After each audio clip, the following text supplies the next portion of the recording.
Hello everyone, you're on the channel Who Created It and How.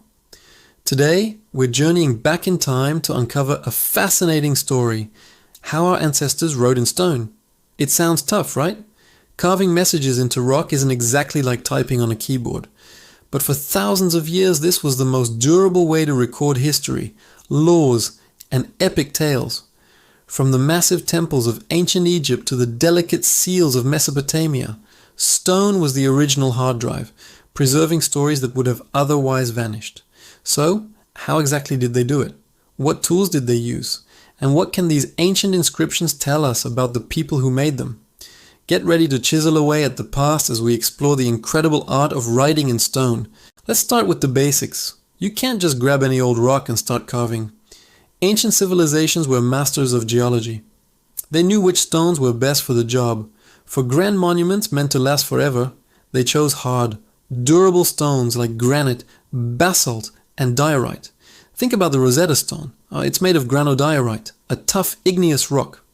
Carving these materials was incredibly difficult and time-consuming. It required immense skill and patience. For more everyday inscriptions or practice pieces, they might use softer stones like limestone or sandstone. These were much easier to work with, but they also eroded more quickly. The choice of stone often depended on the importance of the message and the resources available. A king's decree would get the granite treatment, while a merchant's ledger might be on a simple limestone tablet. So they've chosen their stone. What's next? The tools. Forget laser cutters and power drills. Ancient stonemasons used a surprisingly simple yet effective toolkit. The primary tool was the chisel, which came in various shapes and sizes. For rough work, they'd use a pointed chisel, called a punch, to break off larger chunks of stone. This was often done with a heavy wooden mallet. Once the basic shape was formed, they moved on to finer chisels. Flat chisels were used to smooth the surface, while toothed or clawed chisels helped to even it out more consistently. For the actual lettering, they used even smaller, more precise chisels. The process was painstakingly slow. Each letter was a small sculpture. The carver had to carefully tap the chisel, removing tiny bits of stone with each strike, following a design that was probably sketched out beforehand with charcoal or paint. But what about the really hard stones, like granite? Metal chisels of the time, often made of bronze, or later soft iron, would quickly become dull against such tough material. This is where ancient ingenuity really shines. Historians believe they used a technique called abrasive drilling and sawing.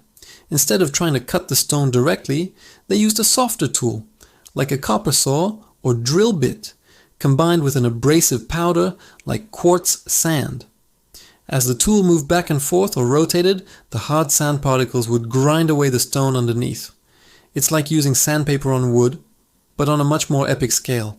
They would cut grooves and drill holes to outline the letters, and then chisel out the material in between.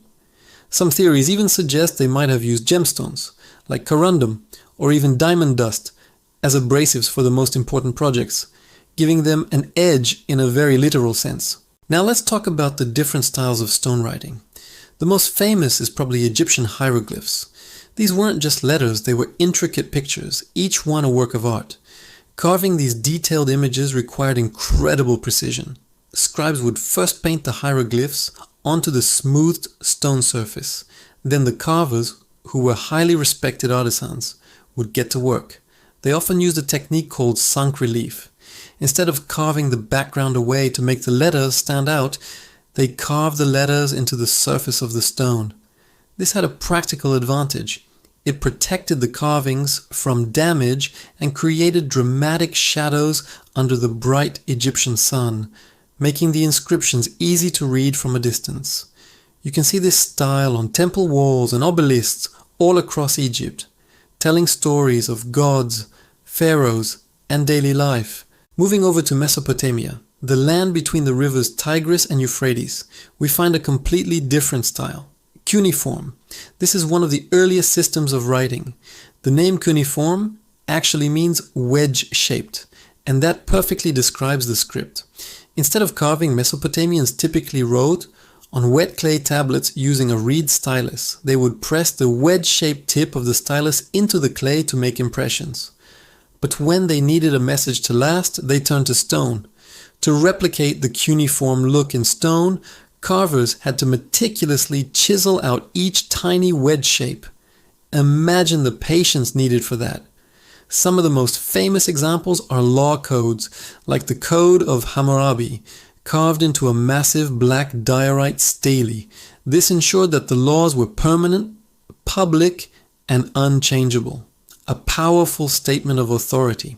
Let's not forget the Greeks and Romans. They perfected the art of alphabetic inscription. If you look at Roman monuments like the Colosseum or the Arch of Titus, you'll see beautiful, clear capital letters. This classic Roman script, known as Roman square capitals, is the ancestor of the capital letters we use today. Roman carvers were masters of form and proportion. They understood how to space letters for maximum readability and aesthetic appeal. They often used a V-cut profile for the letters. This means the stroke of the letter is chiseled into a V shape. This technique wasn't just for looks, it played with light and shadow, making the letters appear crisp and clear in the Mediterranean sun. Before carving, a master scribe or ordinator would paint the letters onto the stone, ensuring perfect layout and design. Then the carver, or lapishida, would make the final permanent cuts. So who were these ancient stone carvers? They weren't just laborers, they were highly skilled and often educated artisans. In Egypt, they worked in teams in workshops attached to temples.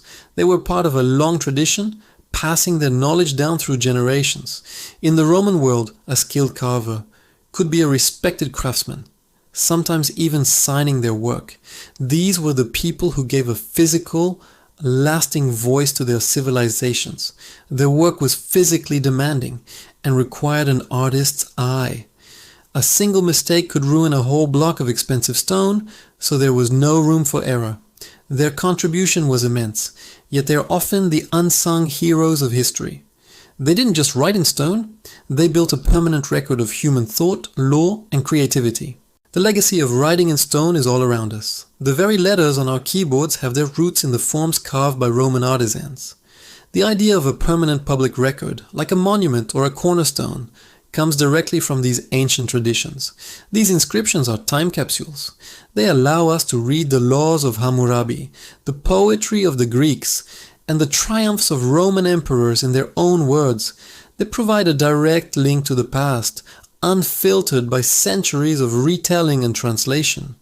When we stand before an ancient inscription, we are standing exactly where someone thousands of years ago stood to read the same message.